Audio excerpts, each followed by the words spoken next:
The first rays of dawn spread over the vibrant village of Zembala, nestled within a lush green valley surrounded by dense jungle. Birds sang melodious tunes as the village awoke to another day of prosperity and harmony. At the heart of Zembala stood the magnificent palace, a testament to the skill and artistry of its people, adorned with intricate carvings and vibrant murals that told the history of their ancestors. On the balcony of this grand structure stood Queen Kesi, her regal presence a beacon of hope and strength for her people.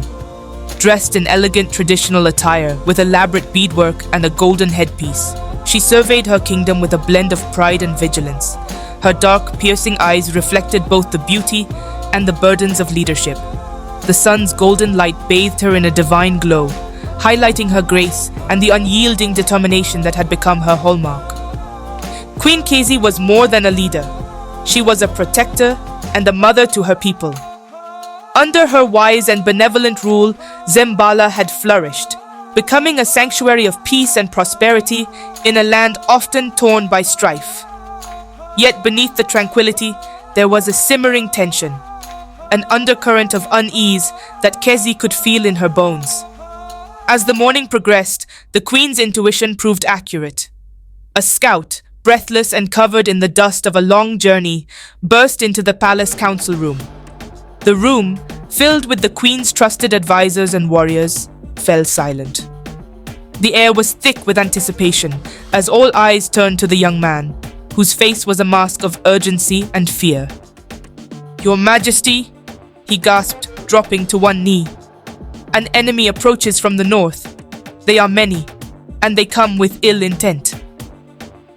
Queen Kesi's expression remained calm, but her heart pounded. She stood, her commanding presence silencing any whispers of doubt. "Tell us everything," she ordered, her voice steady and resolute. The scout detailed the enemy's size and strength, describing a formidable force led by a rival chieftain known for his ruthlessness and ambition. The invaders sought to conquer Zembala, to take its riches and enslave its people. Murmurs of fear and anger spread through the council, but Kesi raised her hand, calling for silence. "We have faced threats before and emerged victorious," she declared. "We will do so again. Our strength lies in our unity and our courage. We will protect our home and our people." Her words galvanized the room. The warriors' faces hardened with determination, and the advisors nodded in agreement. The queen's resolve was infectious, and her leadership would guide them through the coming storm. Queen Kesi stepped into a large clearing outside the palace, where her warriors had gathered. The clearing, surrounded by towering trees, echoed with the sounds of preparation for battle. The warriors, both men and women, were a formidable sight, dressed in traditional war attire, adorned with feathers, beads, and protective leather. Their faces were painted with symbols of strength and protection. The queen mounted a platform to address her assembled forces. Her voice, powerful and inspiring, carried through the air. "Brave warriors of Zembala, today we stand on the brink of a great challenge. Our enemy seeks to take what is ours, to destroy our way of life. But we will not let them. We are the children of this land, and we will defend it with our lives if necessary." She paused, allowing her words to sink in. The warrior's eyes burned with a fierce loyalty. "Remember our ancestors who fought and bled for our freedom. Remember our children who look to us for protection. Today we fight for them. Today we fight for our future." The crowd erupted in a chorus of battle cries, raising their weapons high. The sound was a thunderous declaration of their readiness to defend their home. Queen Kesi's heart swelled with pride as she saw the unbreakable spirit of her people. The village buzzed with activity as preparations for battle intensified. Warriors trained in the clearing, honing their skills with spears, shields, and bows. They practiced combat maneuvers and drilled tirelessly, their movements precise and deadly. The air was filled with the sounds of clashing weapons and shouted commands. In a secluded corner of the village, elders and spiritual leaders performed sacred rituals, invoking the blessings of their ancestors and the protection of the gods. Incense wafted through the air, and rhythmic chanting created a solemn atmosphere. The warriors, before heading into battle, partook in these rituals, seeking strength and courage from their spiritual heritage. Queen Kesi stood with her generals, a map of the surrounding terrain spread out before them. They discussed tactics and strategies, their voices low and serious. "We know the land better than our enemies," Kesi said. "We will use that to our advantage, set traps along their path, and position our archers on the high ground. We will strike from the shadows and weaken them before the main confrontation." Her generals nodded in agreement, their respect for her evident in their eyes. Kesi's strategic mind and deep understanding of warfare had earned their trust and loyalty. The preparations continued, each task carried out with precision and urgency. Dawn broke over the battlefield, casting a misty veil over the land. The warriors of Zembala, hidden in the dense foliage, watched as the enemy approached. The invaders, confident in their numbers, marched forward with arrogance, unaware of the traps laid in their path. The queen, at the forefront of her forces, raised her hand, signaling her warriors to hold their position. The tension was palpable, the silence before the storm. As the enemy drew closer, the first trap was sprung. Hidden pits opened beneath their feet, and sharpened stakes impaled those unfortunate enough to fall. Chaos erupted as the enemy stumbled into more traps, their formation breaking. Archers, positioned on the high ground, released a volley of arrows, striking with deadly accuracy. The Queen's warriors, emboldened by their initial success, emerged from their hiding places, launching a fierce attack. The battlefield became a whirlwind of clashing weapons and battle cries. Queen Kesi led the charge, her armor gleaming in the morning light. Her spear struck down foes with precision, her movements a blend of grace and lethal efficiency. Her presence inspired her warriors, driving them to fight with unmatched ferocity. As the battle raged on, Queen Kesi's keen eyes spotted a crucial weakness in the enemy's formation. Their leader, the rival chieftain, had exposed himself, confident in his superiority. Kesi saw her chance and rallied her forces for a decisive strike. "Follow me!" she shouted, her voice cutting through the din of battle. With a determined charge, she led her warriors toward the enemy leader. The clash was intense, but Kesi's strategic brilliance and the loyalty of her warriors gave them the upper hand. The queen's focus sharpened, her mind calculating every move and counter-move. She noticed that the chieftain's guards, though fierce, were spread too thin. "Archers, take the high ground and target their flanks," she commanded. Instantly, her skilled archers moved into position, raining arrows down upon the enemy's weakest points. Kesi herself moved with the grace and ferocity of a lioness, her spear striking down foes with precision. Her warriors followed her lead, cutting through the enemy ranks like a scythe through wheat. The enemy chieftain, realizing his mistake, tried to rally his troops, but his efforts were futile against the relentless onslaught of Zembala's warriors. As the queen advanced, she saw the fear in the chieftain's eyes. He attempted to retreat, but it was too late. With a powerful leap, Kesi closed the distance between them, her spear poised for the final strike.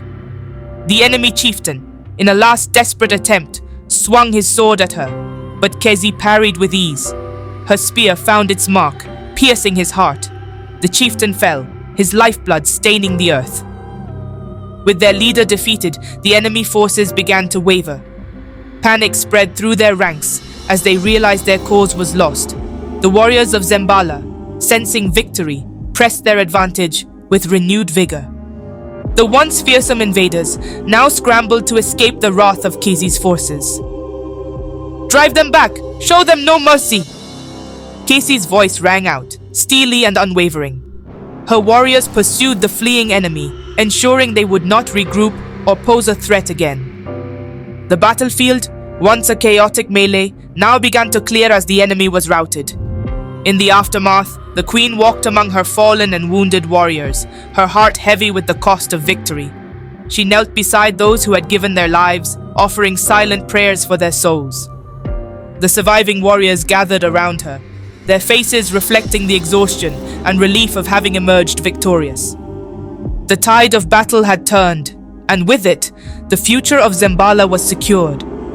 The invaders, demoralized and leaderless, retreated into the forest, their defeat a testament to the unbreakable spirit of Queen Kesi and her people. As the sun set, casting a golden hue over the battlefield, the sounds of combat faded. The warriors of Zembala stood victorious, their faces marked with exhaustion and triumph. Queen Kesi, her armor now stained with the marks of battle, surveyed the scene. The enemy was vanquished, and her village was safe. Back in the village, the atmosphere was one of relief and celebration. Fires were lit, and the sounds of music and laughter filled the air. The villagers gathered to honor their heroes, the warriors who had fought bravely to protect their home. Traditional dances were performed, and songs of victory echoed through the night. Queen Kesi, now dressed in elegant yet simple attire, joined her people in the celebrations. Her presence brought joy and reassurance. She moved among the villagers, accepting their gratitude with humility and grace. Her heart swelled with pride as she saw the unity and resilience of her people. The celebration was a vibrant tapestry of colors and sounds. The rhythmic beat of drums resonated through the village, accompanied by the melodic tunes of flutes and the harmonious voices of singers. Villagers, young and old, danced around the fires, their movements a jubilant expression of freedom and joy. Kesi watched as children reenacted the battle with wooden swords and makeshift shields, their laughter a poignant reminder of what they had fought for. She smiled, knowing that these moments of innocence and happiness were the true victories of the day. Elders shared stories of past battles and legendary heroes, their voices filled with pride and reverence. They spoke of Queen Kesi's bravery, her strategic mind, and the unwavering spirit she had instilled in her people. The queen listened, her heart filled with gratitude and a renewed sense of responsibility.